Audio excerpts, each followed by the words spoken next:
এবারে থাকছে ফুটবলের খবর। ক্লাবে নিয়মিত খেলার সুযোগ পেলে আবারও জাতীয় দলে ফেরার সক্ষমতা রাখেন আনিসুর রহমান জিকো।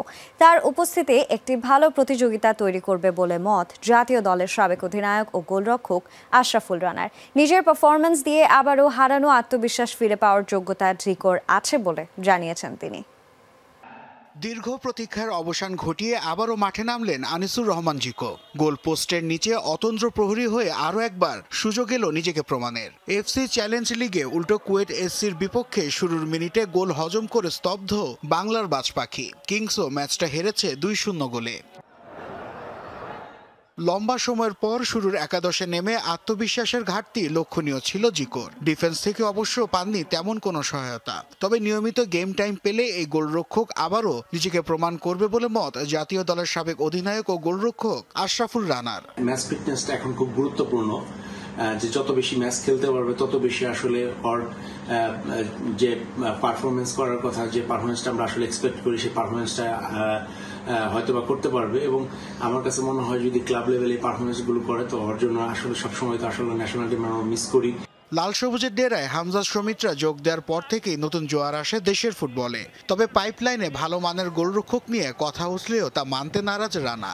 গোলকিপারের সংকট, তো গোলকিপারের আসলে সংকট এটা আমার কাছে মনে হয় না, কারণ মিতুল মার্মা বা শ্রাবণ, সুজন, এদের ভিতরে হিউজ পটেনশিয়াল আছে।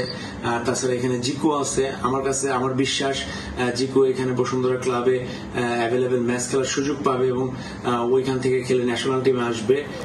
এশিয়ান কাপ কোয়ালিফায়ার্সে 18 নভেম্বর মাঠে গড়াতে যাওয়া ভারত ম্যাচকে বছরের সেরা লড়াই বলছেন জাতীয় দলের সাবেক এই গোলরক্ষক। সামনে ইন্ডিয়ার সাথে ম্যাচ আছে, ডেফিনেটলি তাদের জায়গাতে ভালো পারফরমেন্স করার ওই অ্যাবিলিটি আছে এবং সেই জিনিসটা অবশ্যই শো করবে এবং টিমকে হেল্প করবে।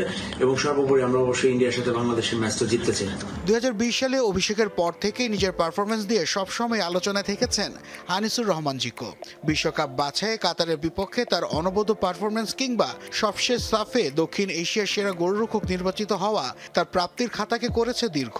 তবে পারফরমেন্স দিয়ে বাংলার বাজ পাখি হয়ে জিকো আবারও ভরসার প্রতীক হয়ে উঠবে বলে বিশ্বাস আশরাফুল রানার। দীর্ঘ প্রতীক্ষার অবসান ঘটিয়ে আবারও মাঠে নামলেন আনিসুর রহমান জিকো। গোল পোস্টের নিচে অতন্দ্র প্রহরী হয়ে আরও একবার সুযোগ এলো নিজেকে প্রমাণের। এফসি চ্যালেঞ্জ লিগে উল্টো কুয়েট এসসির বিপক্ষে শুরুর মিনিটে গোল হজম করে স্তব্ধ বাংলার বাজ পাখি। কিংসও ম্যাচটা হেরেছে 2-0 গোলে।